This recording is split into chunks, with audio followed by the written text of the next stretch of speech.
which I've completely lost my train of thought. What was I going to? I don't know. What was obviously quite useful. Or what was I going to say? Fuck's sake! Hello, everyone, and welcome to episode 10 of the Co-Conspirators podcast. I'm your host, John, and I'm joined by my co-hosts, Calum. Hello there. And Luke. Guten Tag. Oh, very topical. Before we start, we'd like to say a huge thank you for helping us hit our first milestone of 50 subscribers. And hopefully it's the first milestone of many that we can reach. Over half of the people that watched our last video were not subscribed. Please do subscribe if you're listening on YouTube, and you'll get weekly podcasts. This week's episode is all about World War II. So World War II is arguably the most famous conflict of all time, which is some achievement given that the sequels rarely live up to the hype of their predecessor. I don't think it's even up for argument, really. I think it's definitively the greatest war of all time. Yeah, I agree. Australians would beg to differ given the Great Emu War. Oh, that is, if anyone doesn't know about the Australia Emu War, please look at the oversimplified video. It's absolutely hilarious. Did they lose? Yeah, they did. To be fair, the military tactics of the emus was second to none. So, World War II lasted from the 1st of September 1939 till the 2nd of September 1945, and was the deadliest military conflict in history, with an estimated 85 million people losing their lives, or 3% of the world's population at the time. Jeez, that's actually crazy, 3%. I guess you got to consider as well, so many countries weren't involved, so you could be talking like some countries. I think Poland lost 25% of its entire population. Yeah, that's crazy. The war featured arguably two of the most famous people to have ever lived, Adolf Hitler and Sir Winston Churchill, who led Germany and the UK respectively. And it began when Hitler's forces invaded Poland, and it culminated with the last of the Axis forces surrendering following the atomic bombing of Hiroshima and Nagasaki in Japan. During this podcast, we're going to delve a bit deeper into some of the unknowns and some of the unlikely but compelling conspiracy theories surrounding the war. But don't worry, we won't be looking into Holocaust denial. So yeah, without further ado, I'm going to hand over to Calum, and he's going to give us our first theory. Right, thanks for that, John. My theory serves to tie two big conspiracies together regarding the involvement of the United States in World War II, which produced a conspiracy theory that echoes some of the stuff we talked about in the 9/11 podcast, specifically that of warmongering and potential motivations for either entering a war or letting an attack take place despite prior knowledge. The first angle suggests that US President Franklin Roosevelt was determined to aid Great Britain's efforts against the Nazis. So, despite direct opposition to the war from the US public, manipulated events in the Pacific to provoke a Japanese attack on US soil, or airspace, technically. So essentially you're saying there wasn't really enough support in America to go into the war, so Roosevelt had to do it to drum support up. Essentially, yeah, the American public was That is quite well known, yeah, they were very against anti-war. Joining in. See, yeah. This is the thing. I know we do have a few American listeners, but America was whole against the idea of joining World War One and World War Two because America was seen as a very much peaceful country in its constitution, and I mean after World War Two, it just clearly gave up on that, didn't it? I suppose. I mean, after World War One, they had the Great Depression, I think, if I remember correctly. So. Yeah. They did take over as the number one economy around 1916, I think, during World War One. Yeah, but then under Roosevelt, they enabled his great boom for just spending money, both through building infrastructure and everything like that. So I don't think they want to see that slide again with the involvement in another war. So leading on from this first potential for provoking the Japanese, the second part of the theory indicates that the US had advanced knowledge of the 1941 attack on Pearl Harbor and did not act on it in order to ensure the US entered World War II. Revisionist historians have highlighted decisions made regarding defense policy during his terms in office, as well as rhetoric used on the campaign trail by Roosevelt during his 1940 election, or bid to be re-elected. These were seen as underlying motivations to take the country to war, despite promising the American people he would not do so. By the time of the 1940 elections, World War II was already in full swing, following, as John mentioned, the Allied response to the German invasion of Europe. As we said earlier, the American public strongly supported neutrality, with the belief that America's role in World War I had been a terrible decision, so determined not to enter another conflict.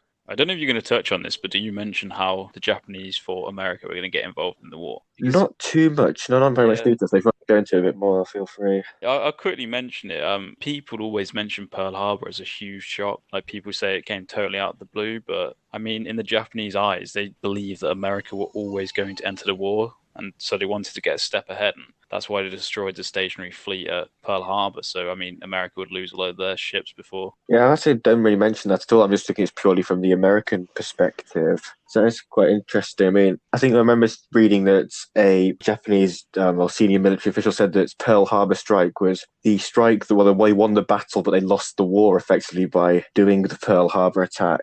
Yeah, pretty much. I mean, America had no choice but to get involved after it. So whether Japanese intelligence was right that America were going to join the war anyway. I think they were almost certainly going to join anyway, because didn't America join the war on the day of Pearl Harbor? You can argue that their hand was forced by Pearl Harbor, but as I'll mention slightly later, they had been inching towards it with certain decisions and tactics. I think it's a very American kind of way to do it. Leave Europe until like we get involved in any way, shape, or form. So when the Lusitania got sunk in World War One, America finally joined World War One, and then it took the Pearl Harbor attack for them to join World War Two. So, like I say, as I mentioned later on, some of their actions could have been seen to be, well, jeopardizing their neutral status, basically. Provocative. Well, yes. So Roosevelt had made multiple statements outlining his commitment to keeping the US out of another war unless they were attacked by a foreign power. This was later interpreted as him saying that should the war come to US soil, it would no longer be classed as foreign. So the US would have every right to defend their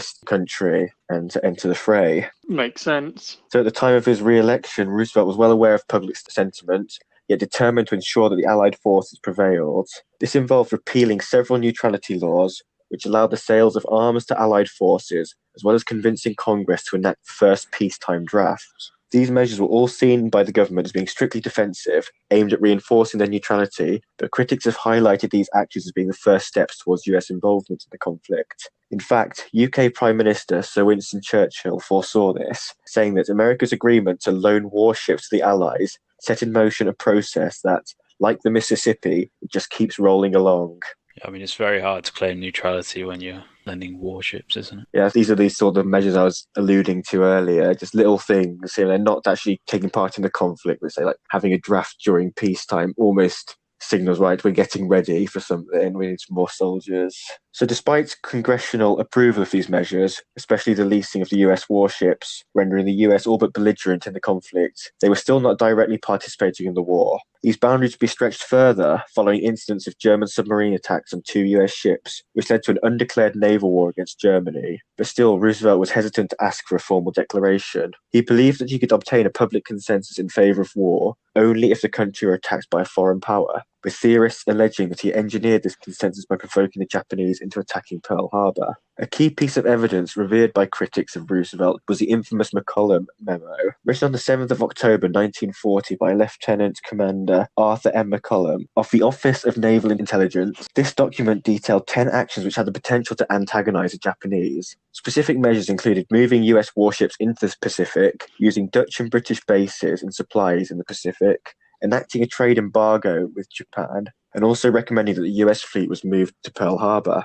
This memo remained classified until 1994 and contained the notable line, "If by these means Japan could be led to commit an overt act of war, so much the better." I think the thing with moving the fleet to Pearl Harbor that's interesting is there was a lot of native Japanese living in Hawaii, so it seems like the kind of place that you'd place it if you didn't want them to attack, because you'd just assume that they wouldn't want to kill any of their own people. Because I feel like there's actually more native Japanese and white Americans in Hawaii at the time. You could spin it the other way though, couldn't you? Because if there's Japanese people there, or Japanese natives, the US government could go, well, look, Japan will stop at nothing. They've even bombed a ship stationed near some of their own people. So they're that dangerous and that cutthroat that something needs to be done about it. Yeah, and I guess they could have known that was coming with the infamous Japanese honor code and kamikaze, and the emperor comes before everything, including your own life. So, I mean, Americans could have viewed the Japanese as willing to sacrifice their own people. Yeah, I suppose one thing for sure, there was definitely Japanese spies in Hawaii. That's been documented.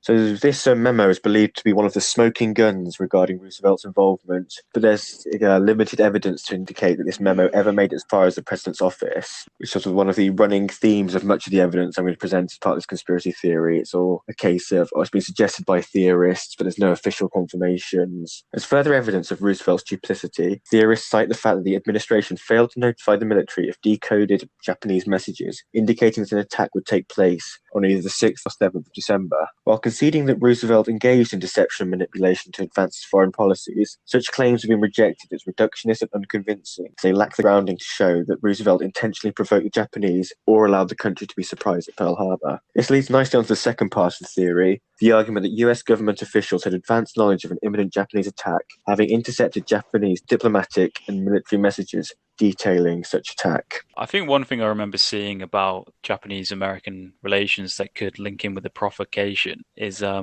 don't know, I think it was during the war, but before America joined the war, Japanese and American government officials met up, and the American government sent in like their tallest and, most muscular and most built officials, and they completely towered over the Japanese officials. And these pictures, when sent back to Japan, kind of in a way worried the Japanese people. That this would be the enemy that they might have to fight, these huge, powerful people. I don't know if America did it on purpose or their government officials are just built like Arnold Schwarzenegger.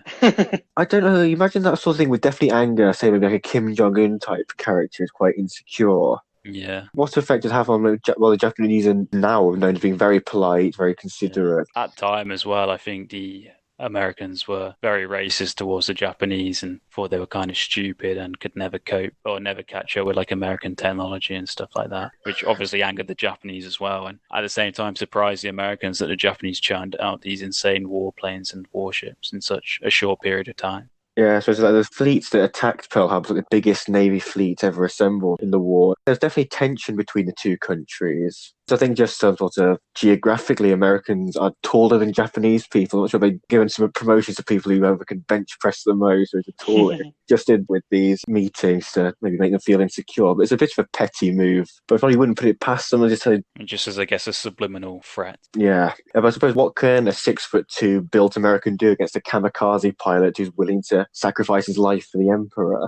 Absolutely nothing, yeah. So, on the topic of kamikaze, the official narrative states that the US Navy was taken completely by surprise when, on the morning of the 7th of December 1941, the Japanese Navy Air Service attacked the US fleet stationed at Pearl Harbor in Honolulu, Hawaii. A total of 188 US aircraft were destroyed, 2,403 Americans were killed, with a further 1,178 injured.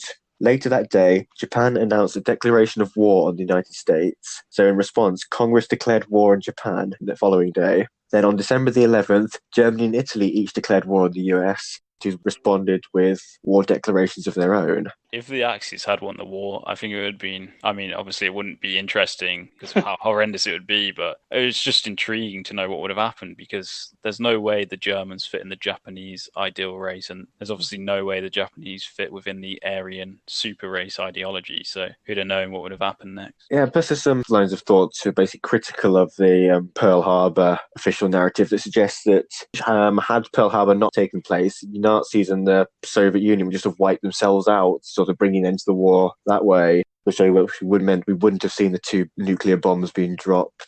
Did nuclear testing start before World War II for America, or did they just manage to pull it off after Pearl Harbor? I think they must have been testing, the years leading up to it, but I suppose they fast-tracked these in the war, because it came right at the end of, the war had already been going on for 6 years by the time they dropped the first nuclear weapon. These things don't exactly happen overnight. So there are multiple reports that US intelligence services had intercepted Japanese diplomatic and military transmissions during the weeks leading up to the attack, even going so far as to suggest that the US Navy had prior knowledge of Japanese movements as they were en route to Pearl Harbor. The first of these codes were known as the bomb plot messages. These were intercepted in October and November of 1941 and contained plans from Tokyo for their spies to gather intelligence that detailed the layout of Pearl Harbor and specific locations of US ship moorings. Even after being decrypted and translated, this message was apparently not passed on to Navy commanders at Pearl Harbor, which theorists have, of course, suggested was to allow the attack to proceed as the Japanese had planned.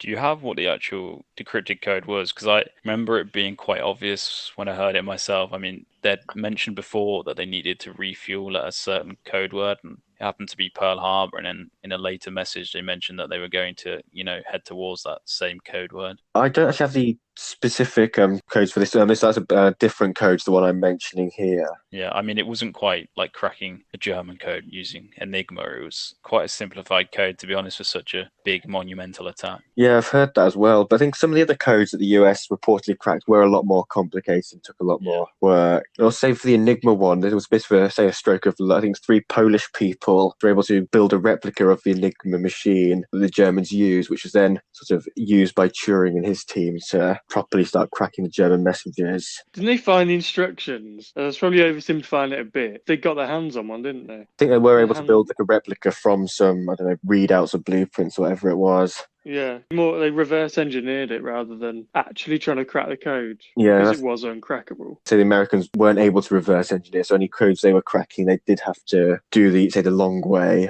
Bit of Sudoku in the morning. I'm sure I read somewhere that if the modern day computers, if they were given the Enigma code, could crack it in 10 seconds or something. It's crazy.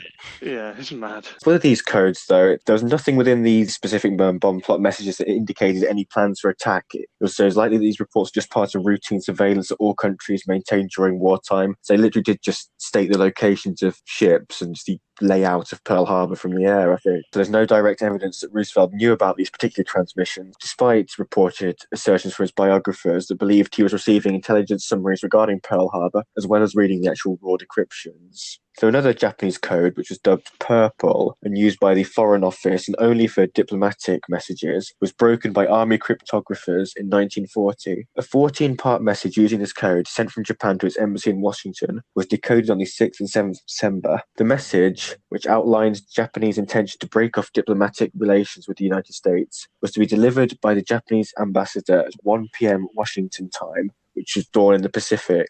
This was then interpreted as the Japanese intention to attack at dawn somewhere in the Pacific. Warnings were sent to American bases in the area, including Hawaii, but due to atmospheric conditions, the messages were delayed and not received until the attack was already underway. There are claims that the Japanese Navy did not explicitly mention Pearl Harbor, or that no purple traffic pointed towards that location, as the Foreign Office routinely excluded from sensitive or secret material, including war planning. It was also possible that any such intercepts were not translated until after the attack, or indeed after the war ended.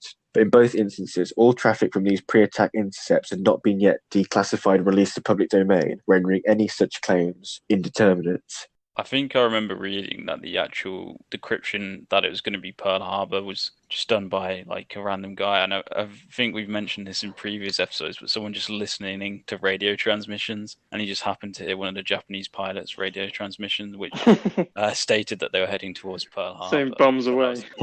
And I've seen a documentary on this, and he did contact the American Navy. And I mean, as you can kind of expect, a guy with a walkie-talkie just tuning into random things, and I mean, Japanese random things as well. Guy didn't even speak Japanese, but somehow, they just laughed it off, really, because it just seems such a unlikely attack. I suppose on that topic, the next sort of point I want to make is that there were reports that suggest some ships, I think it was a cruise line or something, on a routine journey from Florida to Hawaii, intercepted Japanese transmissions from the approaching warships, which recorded unusual radio traffic in a telegraphic language different from international Morse code. This is accounted by accounts from surviving officers from the Japanese ships, which stated there was no radio traffic to have been overheard by anyone. Their radio operators were left in Japan to send fake traffic, and all radio transmitters aboard the ships were physically disabled to prevent any inadvertent or unauthorized broadcast. contributing to maintaining a very, very strict radio silence, which ensured their warships preserved the element of surprise. Can you imagine if you're on a cruise ship near Hawaii the morning of Pearl Harbor and you just see like the largest time going over,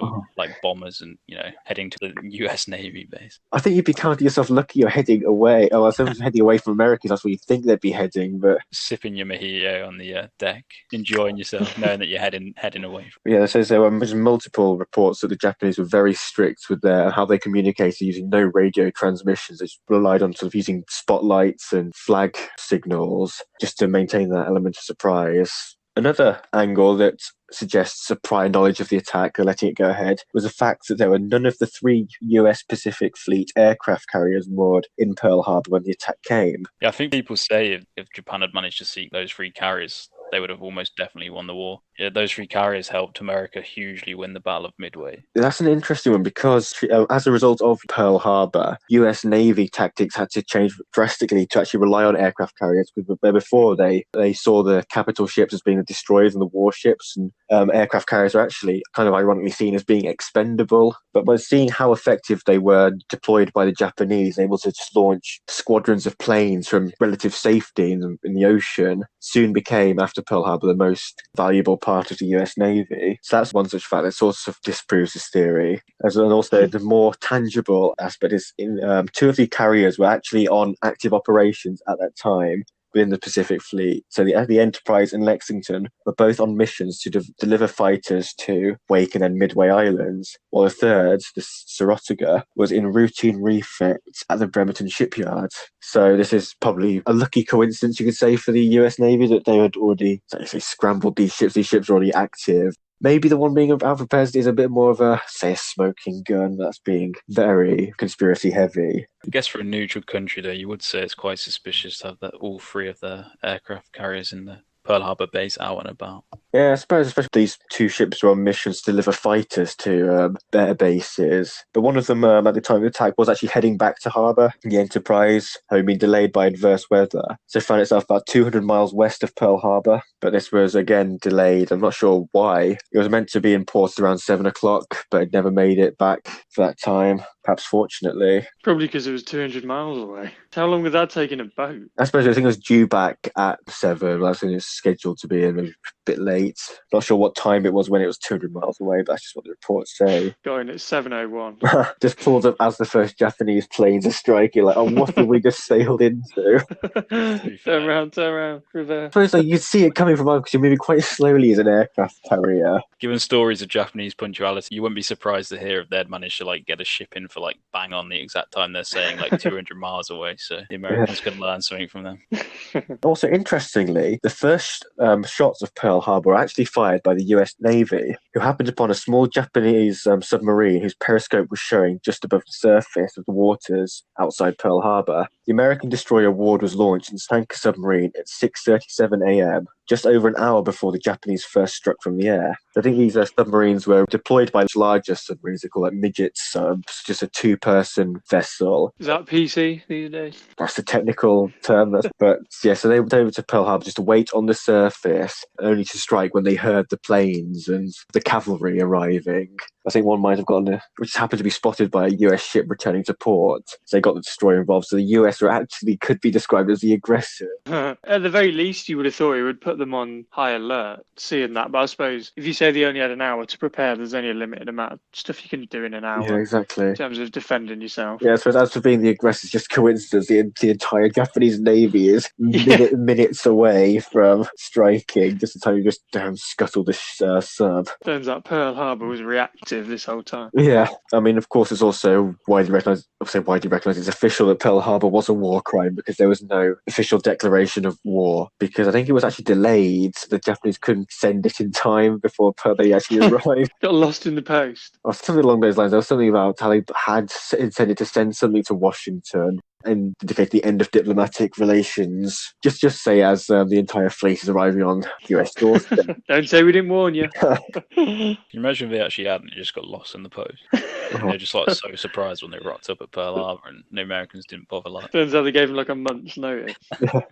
There's also allegations that the British had significant advance warnings of the attack as early as mid-November 1941, but chose not to reveal them so as to ensure America's entry in the war. Of course, these lack evidence and cannot be confirmed, along with many other allegations made as part of the conspiracy theory. There are also several documents pertaining to the attack that have not been released to the public, including reports in Churchill's personal records and documents detailing Japanese naval movements. And many documents were also destroyed during the war due to fears of an impending Japanese invasion of Hawaii. Naturally, this spawned much speculation and debate as to the role of Roosevelt in this monumental date which will live in infamy, as his post-attack speech recounted, so it's an infamous day in American history. So, did he play a role in pushing the Japanese hand to give a perfect excuse for the US to enter the war? Or was Pearl Harbor exactly as it seemed? A devastating surprise attack by the Japanese Imperial Navy that would ultimately signal the beginning of their demise? Over to you guys. Wow. Firstly, in terms of a rating as a theory, got to go for like a 8 out of 10 on that one. Pearl Harbor, one of the biggest events in history, and it's always spoken of as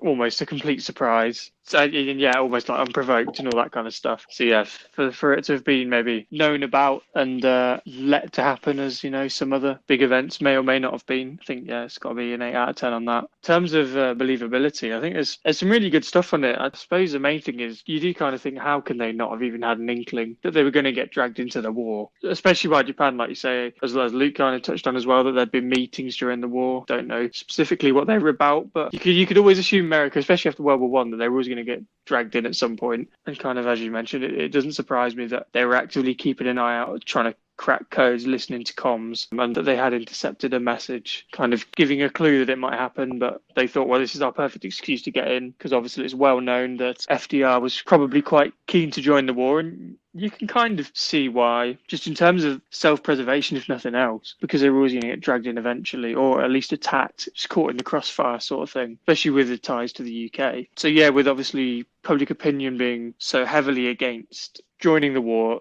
it was always going to be difficult to justify going in. So yeah, perhaps it was a case of, maybe getting wind that there'd be an attack, maybe not specifically Pearl Harbor, but kind of turning a blind eye to it, letting it play out, see what happened, and then seeing whether their hands were forced and joining it that way. So I think believability-wise, I'm going to go for a 6 out of 10. Oh, that's quite high. Guess good stuff there, yeah. Yeah. I suppose you can see where it's coming from. You think if your hand is forced, I think America probably would respond far better to that thing. Oh, we've got to now defend our great nation. I think, and so the attack of the magnitude of Pearl Harbor just sent shockwaves through the country. Realised, right, we can't stand by any further, any longer. Yeah, exactly, because you never know if they would have stood by. And what's to say the Japanese wouldn't have thought, well, they didn't respond to that, so we may as well get them again. And plus, maybe to do a bit of a more revisionist history, you think hadn't the Nazis or the Axis forces prevailed and America hadn't entered the war, they would then see America as, right, they're still allies with what was Great Britain and the Allied forces. And in the past, they would probably be opposed to our rule. Plus, it may have turned the Allies against them, kind of saying, well, why didn't you join? We really could have done with you, sort of thing. Exactly. What about you, Luke? Yeah, I think it's a really interesting conspiracy, and Pearl Harbor is always going to lead to conspiracies just because of how much of a surprise we're made to believe it is, and how much of a surprise it really was at the time. It really does beg the question whether Japanese intelligence had something on America that suggested America were almost certainly going to join the war. Japan were doing very well in the war before they attacked Pearl Harbor, of course, and they'd taken a lot of China, they'd taken Korea, obviously years ago. They had Hong Kong, they had Singapore, and they were making their ways across Asia at a rate of knots. So it kind of seems weird that they're trying and go push out on another front without any knowledge as to suggest that America were going to try and put a halt to their proceedings. Additionally, I think the thing that you could argue here is that Pearl Harbor could have gone very, very differently if you, as you mentioned, the 3 American aircraft carriers were there. Arguably, Japan could have won the Pacific War. And again, that leads to more conspiracies as to why they weren't there, because essentially they ended up winning America the war. So as a conspiracy overall, I think it's really interesting and there's a lot of good angles to it. So I'm going to give it a 9 out of 10. Ooh. In terms of believability, despite the overwhelming opinion in America that they should stay out of Europe's war and obviously Asia's war, War II, I guess. I think Roosevelt probably felt that they could do something about it. Europe was wiping itself out. Europe was pretty weak. The Japanese forces were obviously weakening. They were coming up against resistance. And America was one of the most powerful militaries in the world at the time, of course. And given all this intelligence, you wouldn't be surprised if he wanted to somehow find a way to get America involved in the war, because it doesn't really take a genius to work out a huge power joining a war that is weakened all sides is going to swing the war in the favour of the side it joins. Yes, and it was widely reported that Roosevelt wanted to assist the Allied forces whatever way he could, just without the US actually physically entering the war themselves. Yeah, and I mean, it was going to be at a huge sacrifice of lives for America, but if America won, which was likely given the way things were going and their huge power, it was going to be such a huge morale boost for America in general. So you wouldn't be surprised if he was trying to push that decision somehow. I'm not too sure whether he was, but the thing that is really damning for me is that they did somehow know that Pearl Harbor was going to happen. I think the aircraft carriers is just suspicious beyond belief, and there's so many instances of Japanese code being decrypted suggesting that an attack was coming, and it was pushed up to the highest military commandment and just kind of brushed aside. But I guess you just have to question how often people get intelligence that's just a load of crap, and that's why they end up just ignoring the ones that don't have huge evidence behind them. So yeah, I think I do find it pretty believable. I think America were always destined to join the war no matter what. So I am going to give it a 6 out of 10. Yeah, that's good stuff there. I think just expanding on what you just said on your last point, I suppose you mentioned the suspicious things. I think you also stated that the US government weren't sure where was going to be attacked. Surely the fact that there's almost certain Japanese knew the majority of the US fleet was stationed at Pearl Harbor, surely that would be their area that it would target, because it was known that US moved a large portion of their navy to Pearl Harbor. I mean, I think as well it's quite a logical place for the Japanese to attack, as it's the nearest American point to them, and probably limited fuel in planes at the time, and planes travel as far as they can today with it. Aziz, they were probably always going to go for a more convenient point. Almost, if you're putting a conspiracy hat on, it's a perfect storm of occurrences. So yeah, I think I'm definitely going to rate this conspiracy. I think it's solid 8.5. Yeah, one thing I will mention as well, John was kind of shocked earlier when you said the ship was 200 miles away, and like, how long does it take for a ship to move that distance? And that just begs the question, like, how long were these Japanese ships heading towards? I did think that as well. Area. Did they not see him coming? I mean, surely America has intelligence in the Pacific Ocean, like, at all times. I mean, it's wartime, and in a documentary I've seen, like, the Japanese were surprised that they weren't caught on the way out there, because it wasn't just a one-day event. It was a couple of days it took them to get over there, and they weren't spotted at all, supposedly.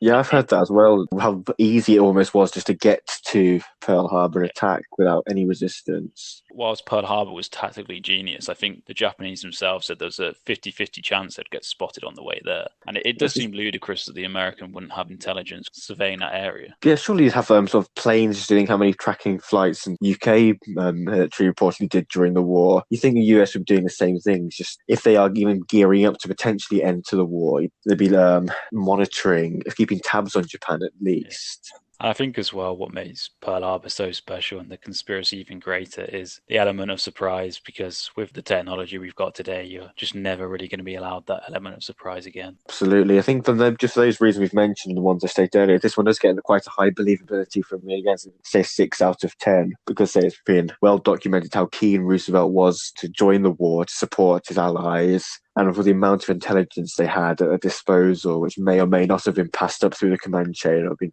overlooked. Yeah, I mean, it's so funny looking at it today that America back in World War II and World War I was supposedly the neutral pacifist country. Oh, yeah. It seems to be such a polar opposite today. Like, Roosevelt today would have no need to carry out any of this if he really did. He's seen as one of the great US presidents as well, with looking back on his tenure. Is it because he died during the war? It always tends to make your legacy a bit better. Well, certainly it's a way to soften public opinion towards you. But he did think of his economic reform. So he did quite a lot during the 30s. I was going to say, I think any president or prime minister that wins the war is always going to go down as a hero. But then I remember Joseph Stalin. Well, depends on your worldview, we'll say that much. But say Winston Churchill's regarded by most as being an upstanding British hero. Well, he was. Oh, about a month ago. We won't get into that.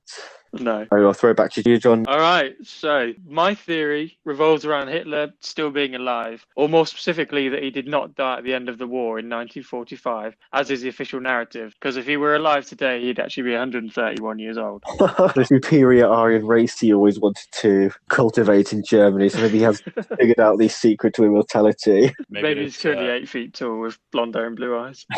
Maybe those pesky German scientists finally figured out immortality. You never know. Well, they certainly did enough experiments during the war. I'll touch on those in a bit. Officially, on the 30th of April 1945, the day after his wedding to Eva Braun, Hitler shot himself in the head when he discovered that Soviet troops were minutes away from discovering him in the bunker he was hiding in. Upon discovery, Hitler's body was doused in petrol, burnt, but not cremated as the flames weren't hot enough. So, as a result, some of his remains were allegedly taken by the Soviets. His corpse is said to have been buried and then exhumed numerous times along the way. In 1970, Hitler's alleged coffin was finally taken out of the ground and crushed by the Russians and held in Moscow. It stayed there until in 2009, a piece of the skull supposedly belonging to Hitler was medically examined and was actually found to be that of a 35-year-old woman, more than likely his wife, Eva Braun, who had committed suicide with a cyanide pill. This finding raised many questions, given the body, thought to have been Hitler's for the last 64 years, was actually not his. People began to question where the real body had been all this time, or whether there was actually a body found by the Soviet soldiers in 1945 at all. Surely if you were going to fake your own death, we're going to go down that angle as a prime conspiracy mode, and you want to hide some evidence, you wouldn't hide a skull of the opposite gender to your own. Difficult to tell from a skull, and I suppose the way it may have kind of got messed up is that they took supposedly a body, burnt it, so then you probably couldn't tell at that point, and I suppose you don't know what happened with any of the bodies. From that point on, they were buried and then exhumed numerous times, and it could have been any old thing, but basically the body that they thought was Hitler's, that had been in Moscow for decades, they got medically examined and then it wasn't. Yeah, I suppose that's one of the sort of like Chinese whispers effect of just, as we go through the years, things get muddled up. Yeah, it's impossible to keep track of whose corpse and whose remains are whose. Yeah. Even though you think with Hitler, if his body was burned presumably by his officers or something, just trying to cover it up. If you're the Russians discovering Hitler's body, you wouldn't want to destroy evidence of it, I don't think.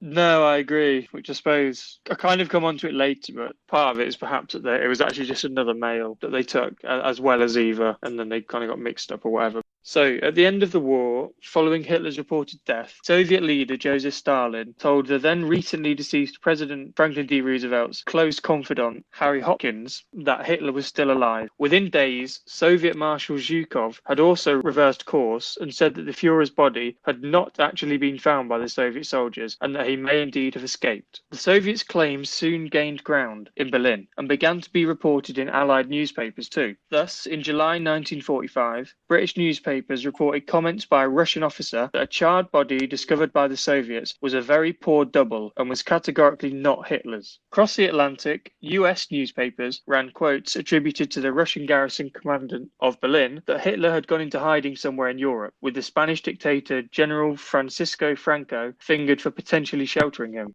There were known rat lines leading out of Germany during the Second World War, and these are basically secret routes for Nazis to escape using in the aftermath of the war via submarines or German U-boats. And the two primary routes both led to South America, the first leading specifically to Argentina, which is where many believe Hitler to have fled, having been flown out of Berlin to a Nazi airbase in Denmark, where he then travelled to Argentina by submarine. One thing I will say about this whole German war criminals going to South America vibe is that my girlfriend's landlord last year was from South America, and he had the surname Jaeger, which is quite a German-sounding surname, and he was an absolute nutter, an absolute dickhead. So, I mean, I've put it to almost certainty that he was some kind of relative of a Nazi war criminal. Yeah, well, he could well have been. I'll come on to that in a minute, but yeah, sounds like it. So yeah, in his 2002 book, The Real Odessa, Argentine researcher Uki Gurney, apologies Uki if I've butchered your name, used new access to the country's archives to show that Argentine diplomats and intelligence officers had, on then fascist President Juan Perón's instructions, vigorously encouraged Nazi and fascist war criminals to make their home in Argentina, and that further rat lines to aid this were set up using Scandinavia, Switzerland and Belgium. As well as Perón, there were numerous wealthy benefactors in Argentina that had funded the Nazi Party through the 1920s and 30s, and tens of thousands of high-ranking Nazi officers are said to have escaped to Argentina using these rat lines over the years to follow. Joseph Mengele, either of you heard of him? I recognise the name. I know who he is. He's the guy who did all the experiments on twins in Auschwitz. Yeah, exactly. Yeah, all the horrendous experiments. Yeah. I think he's known as the Angel of Death. Correct. So yeah, he's nicknamed the Angel of Death for his treatment and his unethical experiments on those in concentration camps. And he was one of those who actually fled to Argentina, and he lived there until his death in 1979. His horrors included euthanizing 300,000 mentally ill prisoners after deeming them not fit to work, as well as harmful, intrusive experiments on twins. In 1960, Mossad, the Israeli intelligence agency, spent 2 years trying to track down Mengele in Argentina so that he could be brought to trial. But despite finding his personal documents stating he now had Argentine citizenship, as well as having an incentive of a reward set out from West Germany for his capture, he was never found. Many Nazi settlements were even set up across South America following the arrival of these Nazi soldiers, including famously Colonia Dignidad, or the Colony of Dignity, which was supposed to be a paradise-like place, but became infamous for its torture, forced labour, and murder of any that didn't act with the desired levels of civility towards high-ranking officers, disagree with the political beliefs of the Nazis, or disobeyed orders. This may be, let's say, a little bit, a bit maybe naive, but I'm just picturing now it's sort of like man in the high castle type, just Nazi flags everywhere in this place in Argentina. So I think if people wanted to find them, they wouldn't exactly be making it quite that difficult. It's actually still quite common. There's a lot of these far-right beliefs held in certain areas of South America and in Argentina, and there are, as Luke kind of touched on, there's a hell of a lot of descendants of these German deserters. I think they actually found Mengele's son, who basically said his father was absolutely horrendous and showed no remorse, but at the same time, this was after Mengele died. He said that there was no way he was going to give his location. No, exactly. He certainly showed no remorse. So yeah, Mengele also took a role as the head of the hospital for the colony that he stayed in. To this day, such settlements still exist with strict Nazi beliefs. Interestingly, and a bit like kind of creepily as well, the settlement where Mengele, famed for his obsession and experiments on twins, where he worked for some time, has the highest ratio of twins born on the planet. 10% of births there are twins, whereas the global average is 0.4%. 25 times lower. He's picked his place of residence pretty well then. Basically, the theory is that perhaps he made some serious breakthroughs in his research during his time there, and actually this isn't kind of coincidence. This Something is in the something to do water. with his research, yeah. There's also a town in Argentina that just speak Welsh, because the Welsh set up a colony in Argentina as they were worried that their language was going to die out, and it's still going today. That's pretty cool, to be fair. Yeah, that one's way more light-hearted than the Mengele twin approach, but. And that twins point genuinely is legit. I looked it up at loads of different sources. Yes. Surely can't be coincidence. I mean, the thing is, surely there's obviously genetical reasons why twins are born, and I mean, there's just no one that's been sick enough to test it out, and when he's been able to test it out as much as he had, he probably was eventually come across them. I don't bit controversial. I don't realise how many breakthroughs did come out of this some of the Nazi research. I mean, yeah, because I'm sure this research was not done with the level of science ever again, or has ever been done. Nothing was off limits. Yes. Well, they had so many patients, didn't they, Yeah. to choose from? They had millions and millions of Jews that were taken and experimented on. Type of scale you'd never see again. And also, it's no secret that a lot of the leading Nazi scientists and engineers actually went to work for NASA. Yeah, there you go. They did, yeah. They're incredible scientists, just messed up in the end. Yeah, pretty much.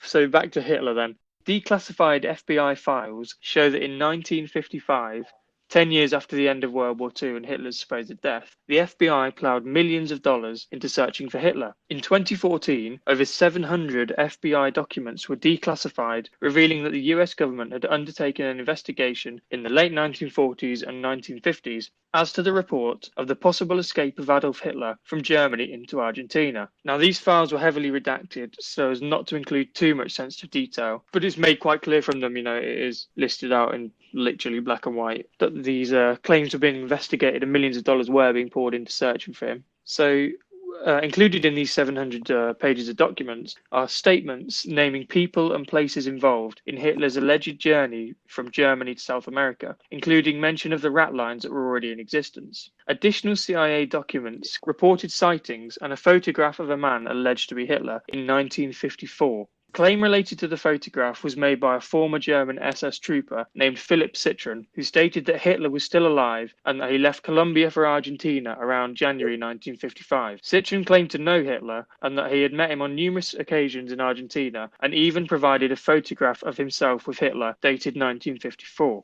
It's pretty mad, isn't it? Might ruin your conspiracy, but I wonder if there's any theories that Hitler ended up getting some kind of plastic surgery and ended up being Che Guevara. Not really going to touch on it, but there are a lot of theories saying that he did undergo surgery, as I suppose you probably would. I think the first step would be getting rid of that moustache. Walking around with that in the Colombia as well. Yeah, James Trim. Yeah, I've certainly heard the plastic surgery stuff a lot. I came across that quite a lot, but I don't know about turning to Che Guevara. Grey Wolf, The Escape of Adolf Hitler, which is by British authors Simon Dunstan and Gerard Williams, also states that Hitler used these rat lines and that President Perón's support was also vital in getting him access to Argentina, where he moved to a Bavarian-styled mansion at Inalco, a remote and barely accessible spot at the northwest end of Lake Nahuel-Huapi, close to the Chilean border. A fourth Reich was allegedly planned by Hitler and his followers during their time in Argentina, and although the Nazi settlements caused a lot of damage to the local areas, they clearly never reached a global scale. Regardless of if Hitler did in fact survive the war, it is clear that such plans for a Fourth Reich ultimately failed, and he never gained any serious political or military power following World War II. So I guess this kind of begs the question that if it ever is confirmed that he did actually survive the end of World War II, does it even really matter? Go the Fourth Reich. I mean, there's the adage that if you first you don't succeed, try again. But there's not succeeding, and then there's losing a world war. Yeah. They're going to realise he's one of the most hated men in all of history, if not the most. So I don't know if you mentioned this, but what was the rationale behind Argentina allowing these Nazi settlements? It was their president. Yeah, so Perón actively was encouraging it. Okay. And they also donated millions of pounds during the 20s and 30s to the Nazi political campaign. Fair enough. So he basically was welcoming him in. He wanted them to come to Argentina. Because the thing I was going to say is, surely out of anyone they wouldn't take Hitler in, but then you could probably argue that Mengele is worse than Hitler, crimes that he committed. So. I think there's quite a lot. It's actually quite a lot of people kind of admit that there were a lot of people worse than Hitler within those Nazi ranks. Yeah, Goebbels, Mengele. There's quite a few. Hitler was maybe hit for his mastermind. He never kind of explicitly asked for these experiments to be done, I don't think, but they were kind of given free rein. Yeah. Hitler was just a great speaker as well, so that's why he was kind of... He was very charismatic. That's one of those ones, all these people saying, I would have rebelled against Hitler. He'd have been laughing it up. He was a populist leader for a reason.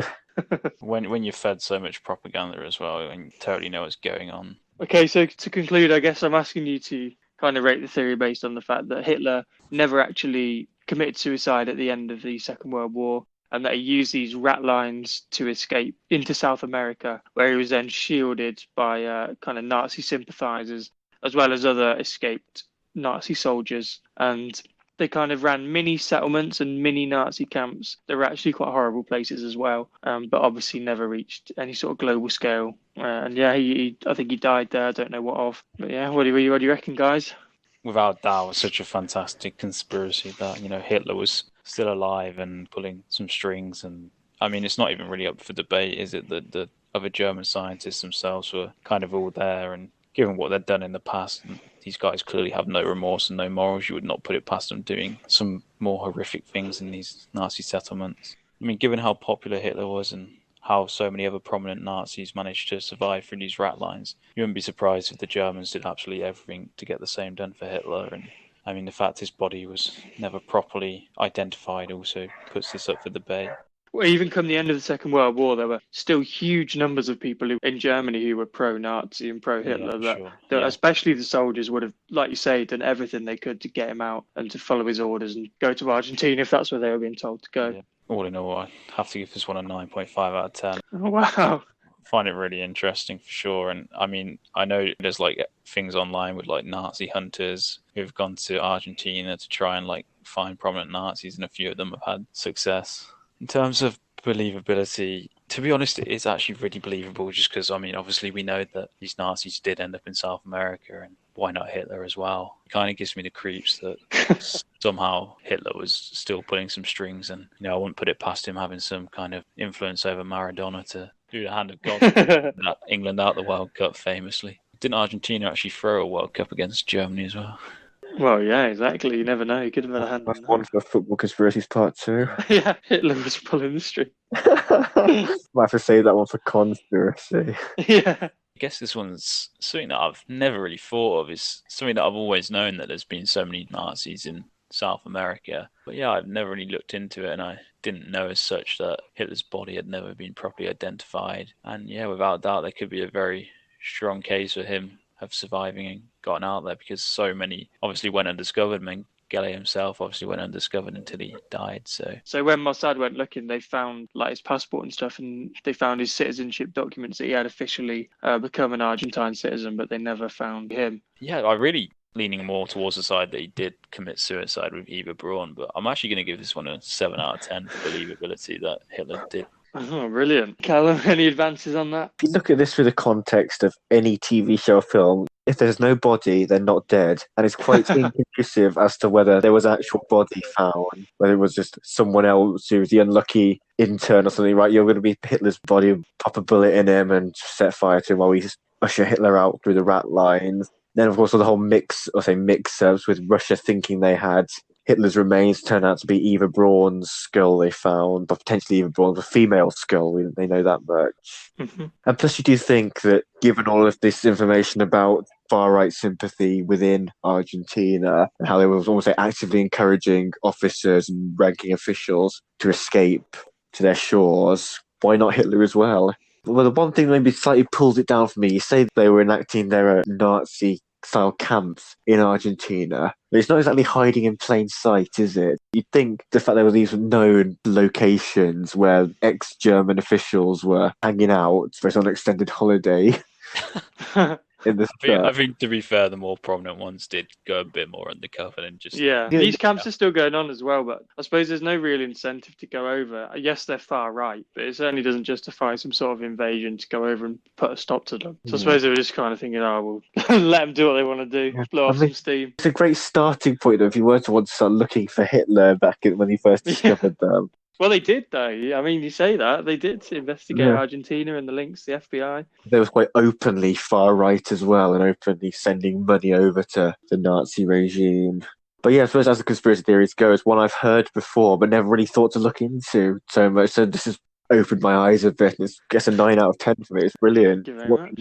Always told until Hitler committed suicide, just as the Russians were closing in. Hitler's quite a proud man, you'd imagine. To commit suicide like that, to go out, surely self-preservation would be much more his style. Yeah, just given what they were doing, you don't really expect him to have that much fear and emotion, really. He has passion, but you just don't expect him to be that fearful. Yeah, especially because actually he did realise the war was lost, but it wasn't officially lost for another fair few months. And he was never actually discovered by the Soviet troops. They discovered his corpse. So the official story goes that he got wind that the Soviet troops were 2 blocks away. Now, that's to use American terms. I'm not entirely sure what that means, but I don't think it's very far. It's not far at all, though. Yeah. So he was in his bunker. They were allegedly 2 blocks away, and then that's when he made the decision. I suppose you could say rather than be captured, he wanted to go out on his own terms. But try and send some last commands out. You haven't got much time, so it's a bit of a split-second decision, but you don't have much thinking time. Right, it's okay. Don't be get captured. Get me out of here. You'd think as well, if they did find his corpse rather than burn it, they would have. I think they'd bring it back to. Yeah, you'd think they'd almost hang it up on a stick and say, "Look, here's this most evil guy. We finally found him. Let's humiliate him." Yeah, I mean, say a gun's going to make a mess of someone's head, but do you think there'd be enough distinct features for Hitler, especially to show, right, this was Hitler if he had committed suicide by shooting himself? Yeah, exactly. And I mean, they still did kind of put it on show because they had it in Moscow for 40 years or something. But it wasn't actually the body, that was just the burnt bits, and you couldn't even make much out of it. So you would think if they were going to bring it to Moscow and almost have it as a war decoration, that they would have taken the whole body rather than burn it and then buried it and then exhumed it numerous times and then eventually settled on just a few crumbs almost that are settled in Moscow.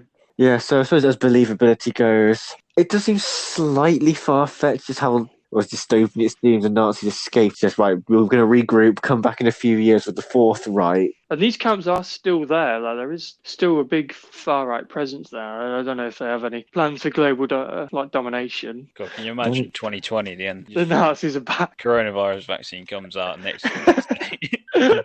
Not even ruling it out. Guess who's back, bitches? Bill Gates is actually Hitler and he has become immortal. Now that would be a timeline for 2021. It would. As I read today as well, it was on Lad Bible, but it said the Mayan calendar actually predicts the world's going to end on 21st of December 2020. So talk about let's have World War IV with the Nazis back, and then let's go out with a bang. Wouldn't be opposed to that. To be fair, if you could guarantee me the world was going to end that day, I'd probably fly to Argentina and try and find these camps and take them. You may as well. I suppose let's get back to the matter at hand, which is my believability rating. And again, I'm going to go quite high, I just think, because of all the facts, all the evidence you've presented. It does seem like a bit of a loose rationale for Hitler killing himself rather than trying to keep his ideals going and to escape with the rest of them, his officers, to Argentina, who seems like provided a readily available safe haven for him. They said they had all these rat lines and means of escape.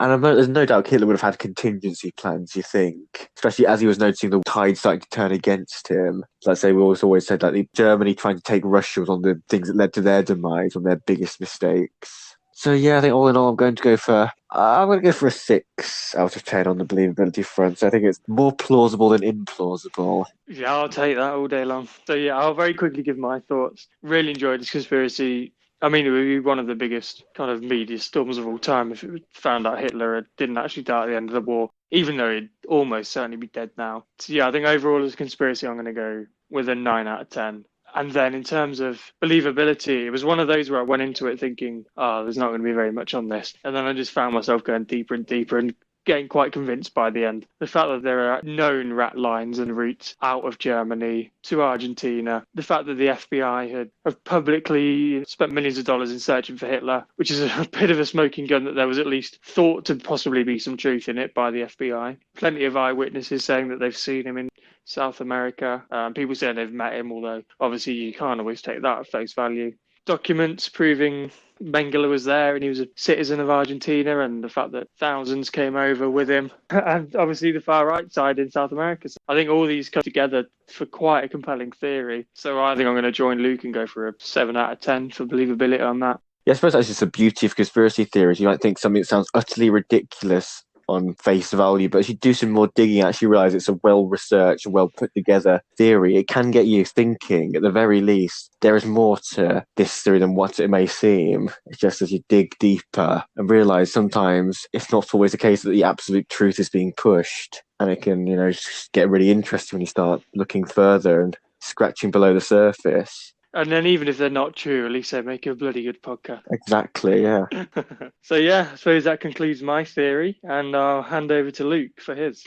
Okay, so onto my theory now, and what's becoming quite a recurring theme for me. I'm going to start my theory with a question to you. So if I was to mention a country famous for its neutrality in conflict, who would you assume I was referring to? Well, from my theory, I would say the US, but I know that's not what you're looking for. Yeah, I think the answer you're looking for is Switzerland. Yeah, you're right, John. So obviously the US was famous for neutrality as well, especially prior to World War One, but throughout history, it's always been Switzerland. So Switzerland is famed for being neutral, and this is despite Switzerland being neighbours and very culturally similar to Austria.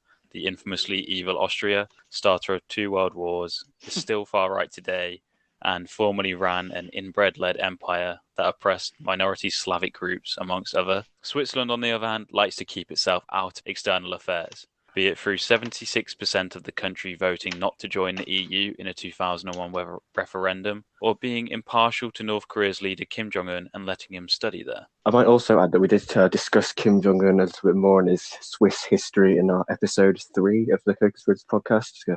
Should check that out. I mean, it's very interesting that Kim Jong-un, who's kind of considered such a secluded leader and very set in his ways, would study at a Swiss school, which we know Switzerland is famed for human rights, and North Korea we know is famed for the complete opposite, so it kind of blows your mind a bit. World War II was no different. Switzerland's policy of neutrality has helped the country greatly through history, enabling it to benefit in times of conflict whilst other nations tore each other to the ground, and this has enabled it to prosper into the highly developed nation it is today, where McDonald's employees get paid over $15 an hour. And so for my theory, I will be entertaining the idea that Swiss neutrality is holding some darker secrets from both a World War II perspective and then looking at it a bit deeper into the future.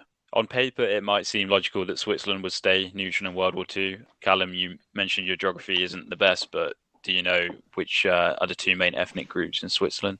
So if I was to say like British people are ethnically Germanic and ethnically Celtic, what would you say for Switzerland? I imagine they're quite a bit Germanic as well. Is that? Yeah. They're also Anglo as well, maybe? French. There we go, yeah. There, you got there in the end. Crikey. So yeah, Switzerland is a majority ethnically Germanic country, but it also has a heavily ethnic French population. So much like America in World War I with its heavy Anglo and heavy German population, Switzerland would anger part of their population by picking sides in the war. If they were to side with the Allies, they would annoy their German population, but if they were to side with the Axis, obviously they would ignore their French population. So Swiss neutrality actually, however, has a lot deeper roots than this, and it actually originated in 1815 when the Swiss agreed with European countries at the Treaty of Paris it would be militarily neutral. Despite their neutrality, Switzerland, for such a small country, has still played a huge role in international conflict and politics, thanks to its role as an international bank and its role in the Geneva Convention, a ruling which changed international conflict and most would argue for the better. I think when you think about Switzerland and maybe their involvement in definitely Geneva Convention is the first thing that springs to mind. And yeah, like you said, it's just basically given a sort of written set of rules that you can't really violate when declaring war on countries, also do like human rights and trying to ensure that wars are fought fairly, I guess. This theory will touch on it a bit later, but in some ways it seems like Switzerland is trying to kind of control international conflict and, set the rules.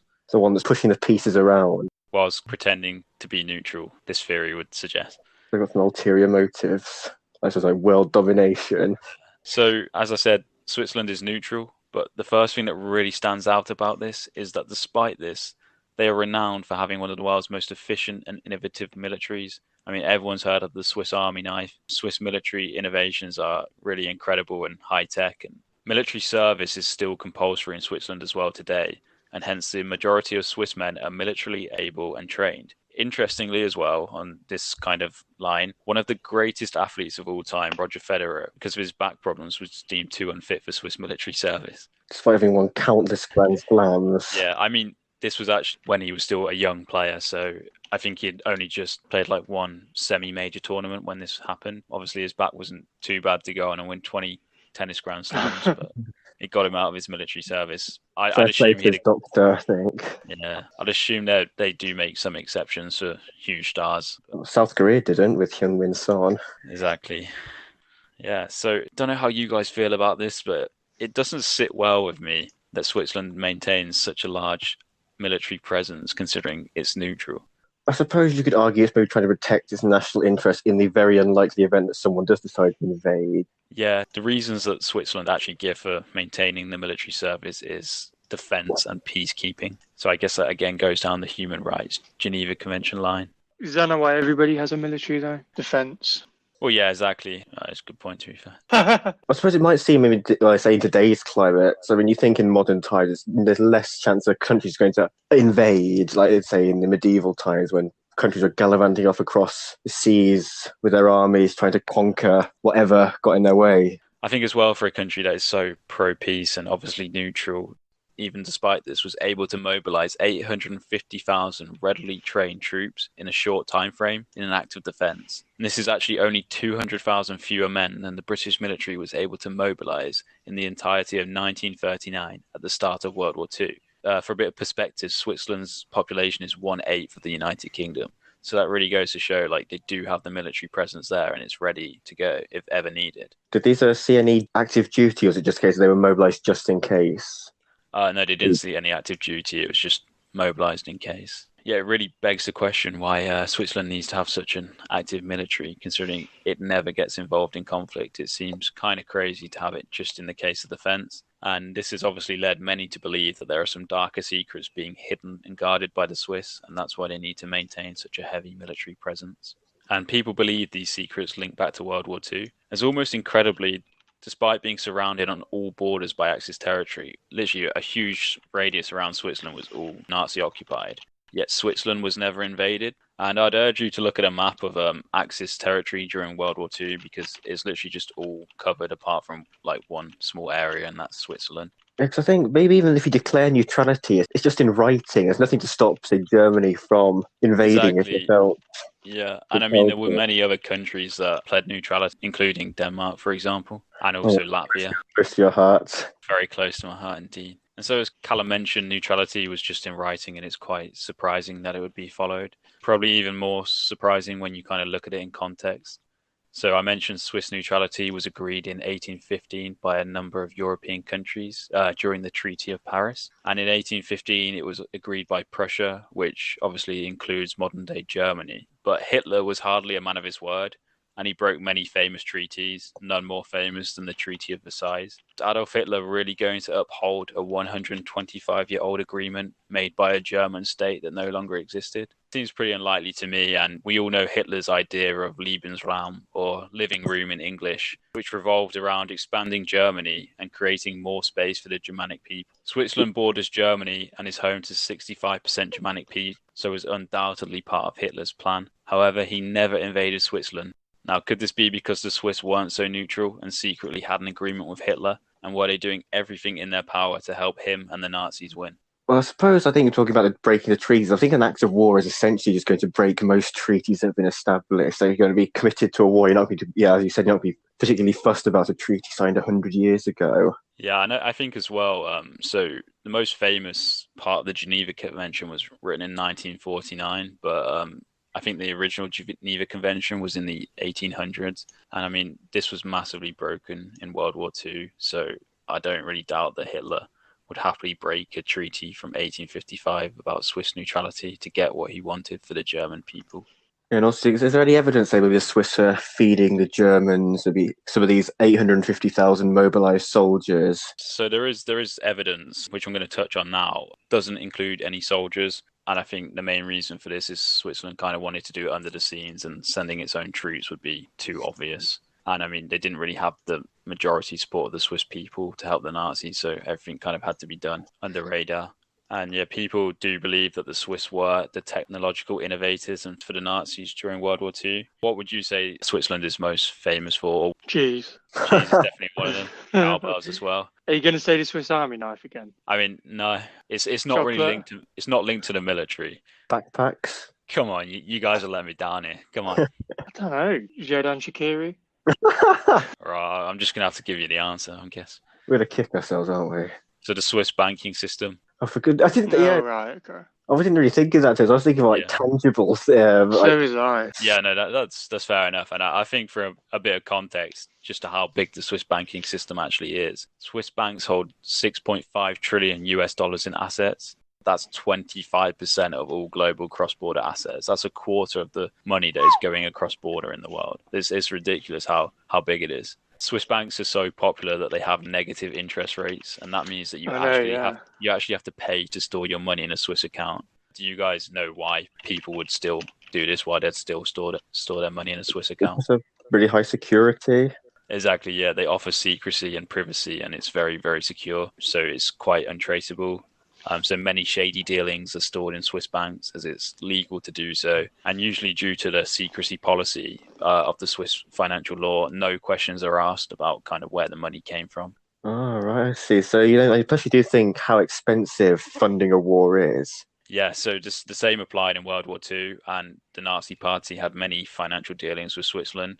Some believe that the seemingly endless pit of Nazi Party money came through the shady dealings of many of the Swiss banks. And many also believe that the Nazi-leaning Swiss government agreed to help the Nazis financially and militarily, but through materials and not troops. So yeah, the Swiss government was actually quite Nazi-leaning, but the population overwhelmingly wasn't. So it was never kind of out there in the open. It's all under wraps. And any chance that these Argentines John mentioned were funneling them?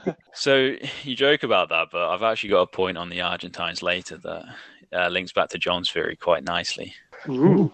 So a book called Nazi Gold suggests that the Swiss took deposits of European Jews and fed them to the Nazi Party. And thanks to the secrecy that the Swiss banks upheld, this was never found out.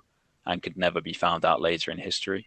The Swiss banks also held money the Nazi party stripped from Jewish businesses, and again, thanks to difficulty tracing Swiss deposits, were able to keep it totally under wrap.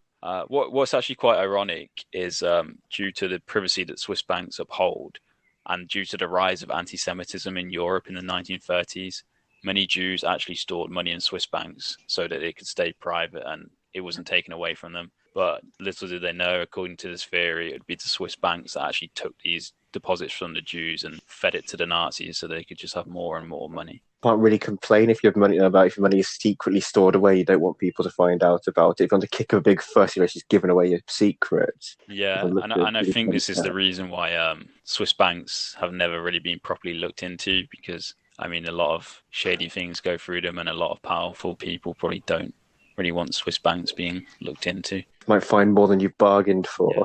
This links back to why potentially the Nazis never invaded Switzerland, because they would be losing the engine of their war drive. I always find it odd that despite obviously Switzerland being famously neutral, the Nazis upheld that, because, I mean, the Nazis didn't exactly have the most morals, and Switzerland seems like a very logical target for the Nazis to go for. Absolutely. Like the whole blitzkrieg and lightning war tactics they're doing, just raising through countries. Switzerland is basically on their warpath. You think they was like to go nice little loop around it on both sides and look at the map of the Axis territories. It does seem slightly odd, yeah. And I think what I also found interesting is, despite Switzerland claiming to withhold a military for peacekeeping purposes and obviously being a world leader in human rights since the 1800s, Switzerland actually requested Germany put J's on the passports of Jewish people so that Switzerland could easily identify Jewish people. This resulted in Switzerland accepting 25,000 Jewish refugees in World War II, but they actually denied access to 30,000 Jewish refugees who inevitably got caught by the Germans and sent to the infamous concentration camps. What's the official explanation for that?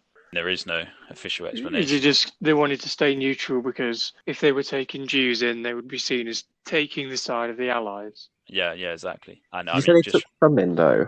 So they took 25,000 in. That was under half of the amount. Yeah. Upholding our humanitarian side doesn't matter. Just sort of leave you at 30,000. We've done our bit. But they've taken half, or roughly half. But they say if it's 55,000, so you could say that's a fairly neutral amount. I was going to say it's perfectly neutral because half of it's pleasing Germany because they're not taking half, and then half of it's pleasing everyone else because they are. Yeah, I mean, I guess you could. Guess that is pretty clever, actually. I'm not sure how that would stand up, though, like the humanitarian court of law. But I think it's good that they probably run it, so they could just pass it through. Yeah, I think people do find it quite controversial as well that Switzerland do seem to have a very disproportionate representation in like human rights field and also United Nations. There's obviously the United Nations Centre in Geneva, and Switzerland refused to join the EU as well. I believe they didn't join NATO, so it seems like a very secretive place, which is surprising because it's not quite North Korea. So when you think of Switzerland, do you think quite civilized? It's got the whole banking system, it's quite a nice chocolate. Yeah. Have you ever been there? I don't think I have, no. Close I've been is probably Austria. I don't know why I brought that up. I've been, but it adds nothing to the story. I didn't see any dodgy dealings going on. Didn't make any deposits in Swiss banks. There's any secret individuals. I mean, I work for a Swiss banking company, so I better keep my mouth shut. Getting a P45 through the door when this goes live. I've seen some dodgy stuff, I tell you. We won't press you on that.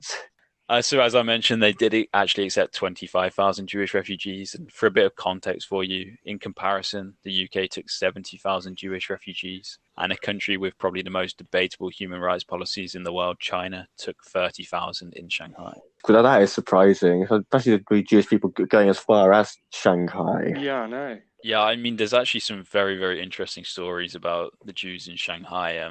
Definitely worth a look if you get some time. It just seems like the last place you'd expect to see a load of Jewish refugees. Really. Did they stay there, or did they go back after the war? A lot of them went back, but there is quite a lasting legacy of them there. Okay. I mean, even you think if most of the Jews are on mainland Europe, you're trying to get to the UK in wartime, it's a bit of a perilous journey. I mean, yeah, you're not going through neutral territory like Switzerland to get to the UK, are you? You're going through Axis territory, really. And plus you had U-boats patrolling the sea, trying to sink shipping transports and stuff like that. So, yeah. Or maybe the Swiss offered to take in some Jews so they could get access to their money and then funnel it through to the Nazis. And yeah, so for years after the World War, the Swiss maintained they were neutral throughout the war and they never accepted any responsibility. However, in 1995, President Caspar Villiger declared that we bear a considerable burden of guilt for the treatment of Jews by our country. So this was the first official admission of any Swiss culpability. Do you think maybe that's a deflection strategy, just to think, okay, look, like, we hold our hands up for this one, don't go investigating anything else? So that's actually exactly what people say it is. As a result of him saying this, many people demanded that he look into Swiss bank accounts and that they be externally audited and families of Holocaust survivors get their rightful money, because a lot of Holocaust survivors essentially found that their money in Swiss bank accounts had just disappeared. The theory kind of says that the money from the European Jews just went straight to the Nazis. And I mean, it was untraceable. If that ever was proven to be officially true. Problem with them doing this, and if they ever found out anything, is that it ruins everything that makes Swiss accounts great, which is their privacy. And it could also shed some potentially horrific dealings between supposedly neutral Switzerland and the Nazis. And on top of that, I'm sure the Swiss economy and arguably the world economy, given how much assets Switzerland holds, would probably crash. Yeah, so it's been just held together by a bit of secrecy at the moment. May as well do it now then, because it's about crashing madly anyway. Yeah, Switzerland just announces all its dodgy dealings. All the powerful people that hold Swiss accounts and put their dodgy money there. You'll be in the headlines for one day and everyone will forget about it with the latest, the coronavirus. Yeah, I know. And yeah, an interesting line to this story, and is what I'm going to end on, is that as it was becoming more and more inevitable that Germany were going to lose the war, supposedly Heinrich Himmler sent hundreds of millions of dollars of goods to be stored in Swiss bank vaults. Now, rumours are that this would be to fund the Fourth Reich movement. So I want to ask you guys, is Switzerland today secretly building an army in its mountains to take over the world using this money? Or is it instead sent the money to Argentina for the Fourth Reich to start there? Well, if they had, I think if you're playing the long game, that's for sure. They haven't made anything official yet. You think they've had enough years to plan this so-called Fourth Reich, whether it had its roots in Argentina or in the Swiss Alps. Maybe someone going on their skiing holiday might uncover something. Yeah, imagine. You sort of be skiing down a black route or something, take a wrong turning, there's a massive military installation in one of the cave, like a big swastika flags hanging down.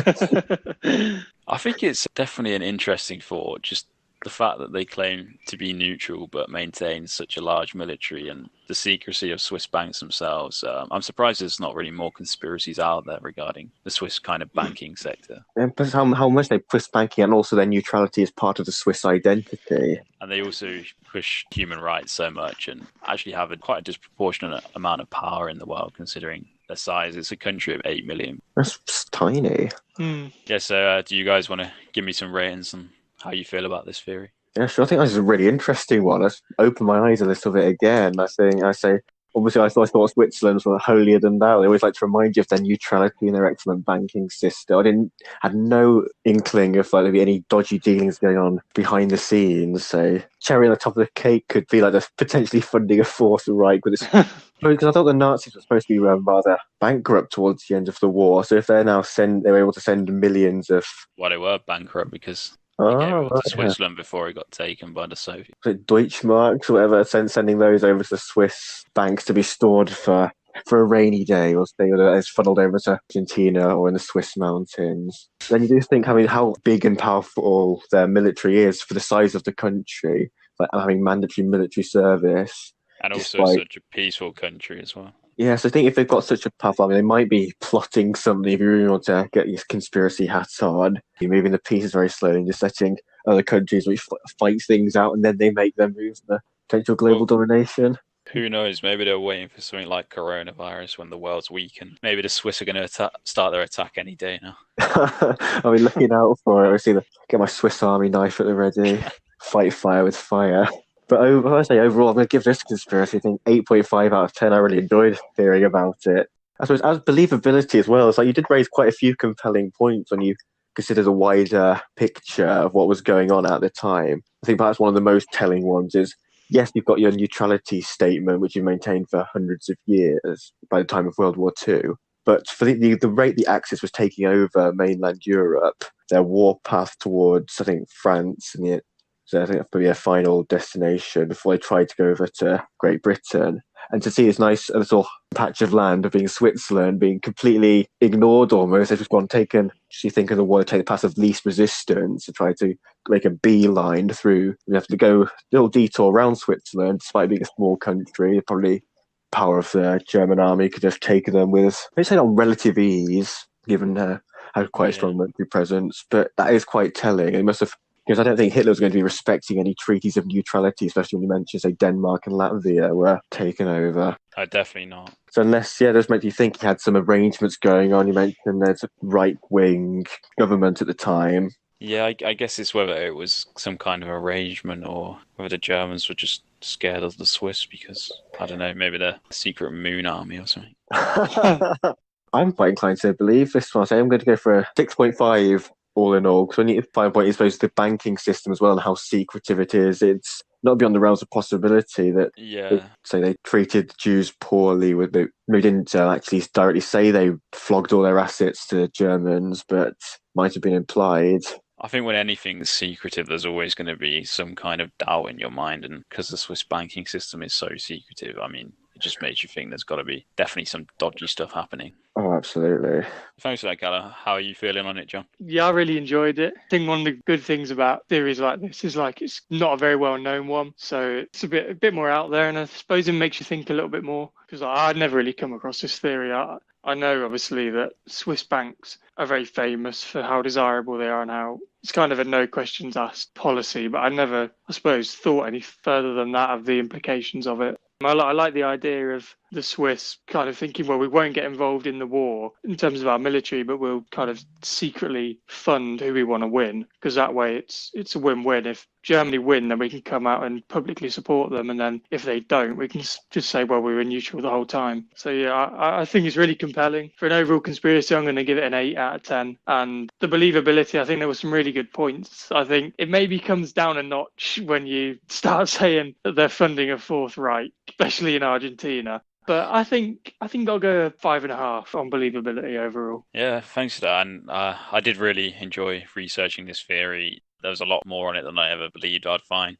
And I especially find it interesting that one of their presidents did actually come out and accept some culpability for the treatment during World War II. So I'm going to give this a solid 8 as a conspiracy. In terms of believability, it's a difficult one because you could even argue that them accepting German deposits during World War II is a sign of neutrality.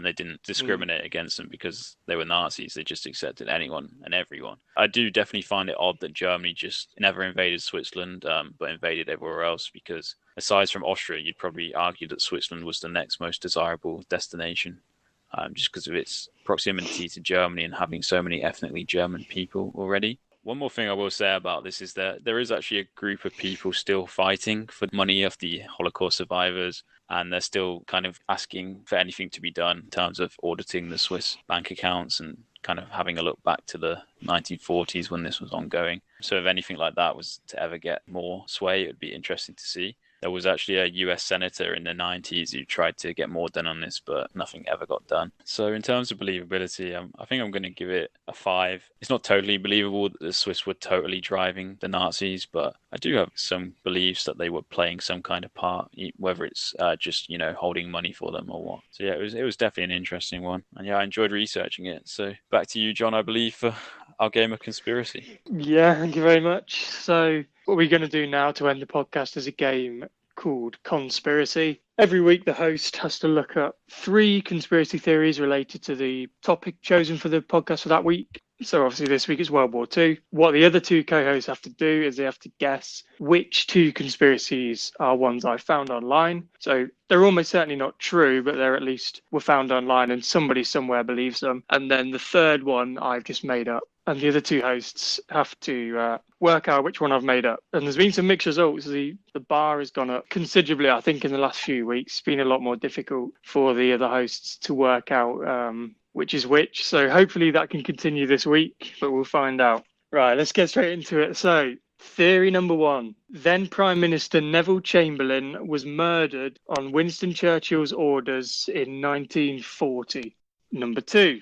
The Nazis had a military base on the moon and used it to control the Second World War. And number 3, global Jewish community actually planned to go to war with Germany just before World War II started. Right, do you want to give us some more details?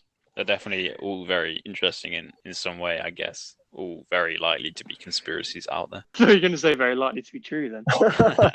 Number two definitely likely to be true. Well done. I thought number 2 was a fact, to be honest. So That's what they found on the Apollo missions. That's why they never went back. It wasn't just a moon base; it was a Nazi moon base. There's a robot Hitler. That's where he went. yeah, not Argentina. He went to the moon. So I'll give you a little bit more. Neville Chamberlain, who was Prime Minister of the UK, was murdered on Churchill's orders in 1940. This is because Chamberlain refused to stand aside from his position and let Churchill lead. Although he agreed to join the war, he was reluctant to do anything that was necessary to win, unlike Churchill, who he was willing to win whatever the costs. Churchill convinced the Queen and MPs to force Chamberlain aside, and he was assassinated. Next one, so the Nazis had a base on the moon and used it to control the war. It was installed in 1942, and it was mainly used to manipulate tides for Navy combat. There's also a picture of a swastika on the moon, which adds a bit of weight to this. And they also allegedly fired lasers down to target bases rather than bombs or missiles. Because I don't know whether you know this, but the German missiles and bombs in World War II were actually silent, whereas the UK ones weren't. We didn't have that technology. So this theory says that was actually because they were lasers rather than normal bombs. And then the last one is the global Jewish community planned to go to war with Germany. Poland planned to attack Germany and had guarantees from the Illuminati and the Jewish community that allegedly run the world that the UK and France would defend Poland should they attack Germany. Hitler was actually trying to overthrow the Illuminati, but eventually was overpowered. That last one sounds brilliant. Sounds proper conspiracy material. So he's actually a hero. Yeah. Throw the Illuminati in there. You've instantly got people making all sorts of theories. Hitler did intercept some Jewish communications, realised, right, Christ, we need to amp up our Second Reich, turn into the Third Reich, and go on the offensive to stop the Jewish invasion.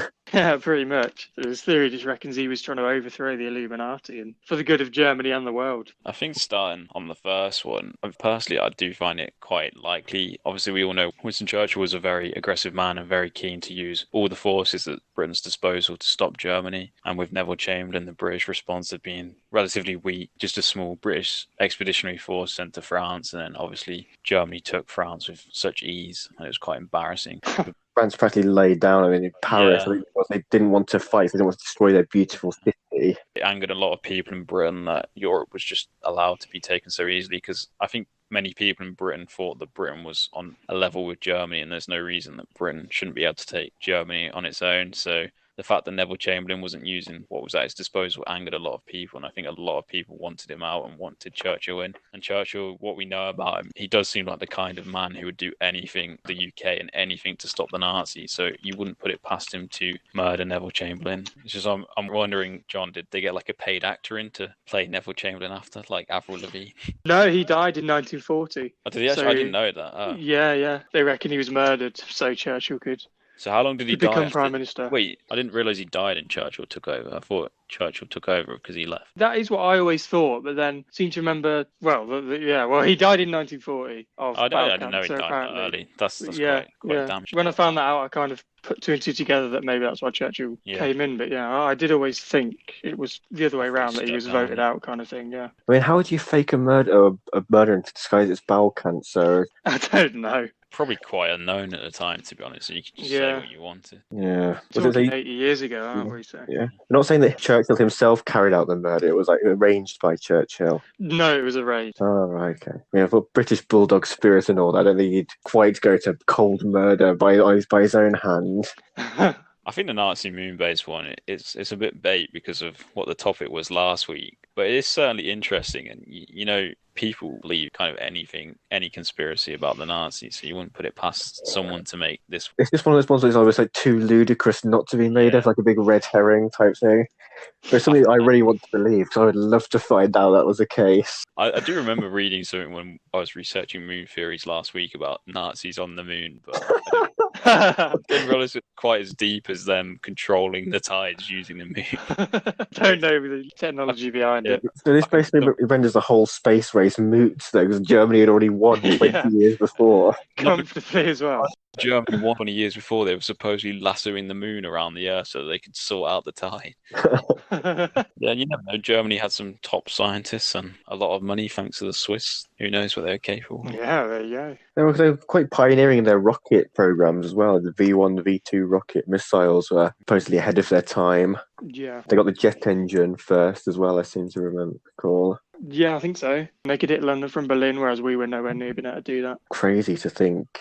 Swiss money, Yeah. mate. Oh, yeah. Yeah, goes Swiss a long money, way. and then America recruited all the Nazi scientists afterwards. They clearly knew something. I'm believing this one. I believe this is a theory more and more now. Yeah, do you want to touch on the third one a bit more, Calum? Third one, which was The Illuminati Oh, the Illuminati. / Jewish community one. because Jewish conspiracies seem to be quite well. I mean, they're massive, aren't They are, especially when you throw the Illuminati in there as well. There's lots of theories that think that there's a Jewish conspiracy, the whole Zionist element. They are out for world domination, perhaps through the Illuminati. I think I made up my mind. I'm not sure how well this is going to go, but I'm willing to take a stab. Go on then. I'm going to say that the first one is the conspiracy. That's one that you've made up. Because the second one is just so ridiculous. It's got to be a Bates one. It's the third one arguably as well, but plus the whole throwing the Illuminati in there, throwing Jewish conspiracy as well. Someone out there believes it, I think. Yeah, you'll find out shortly. Luke, what are you going for? Do you agree or do you not? Yeah, I'm actually agreeing with Calum that the first one's the conspiracy. I'm thinking about playing it tactically and choosing another one to give us a better chance of one of us winning. But I'm gonna go in my heart and say Neville Chamberlain being murdered by Churchill is the conspiracy. Yeah, I think it's come under a lot of bad press recently, Church. I don't want to do him any dirtier. Well, I can confirm that you were both correct. Oh, Yeah. thank you. I did make that one up. Yeah. I tell you what, though, you've maintained the standard. Though that was a very good game as well. When you started talking about that one, I was like, oh, they seem to have fallen for this. And then no. It's at least ludicrous, but sometimes that doesn't go in its favour. But it's a fine balance between being so ludicrous you think, oh, you're getting baited. Because we'll start mentioning the moon, lasers and stuff. But plus we had the moon podcast last week. Might have been fresh in your minds. Yeah, I might have to look these two up, especially the Nazis on the moon. That's it. Yeah, I mean, I doubt there's very much on it. I found all of a couple of paragraphs, but yeah, feel free to give it a read. It's reasonably interesting. It's enough for a conspiracy, that's for sure. Yeah, they had the date that it was up there in 1942, and there was a nice picture of a swastika rock on the moon. So go and have a look at those if you're interested, everyone. So yeah, we'll round up this week's episode here. Again, just want to say thanks to everyone who's listened this far, and a huge thank you for 50 subscribers. Hopefully we can, carry on growing, but we are happy. It's kind of blown our minds how well we've done already, and we didn't expect even to have 50 at this point. So huge thank you for that. And yeah, see you later. Goodbye. Bye. Keep challenging the status.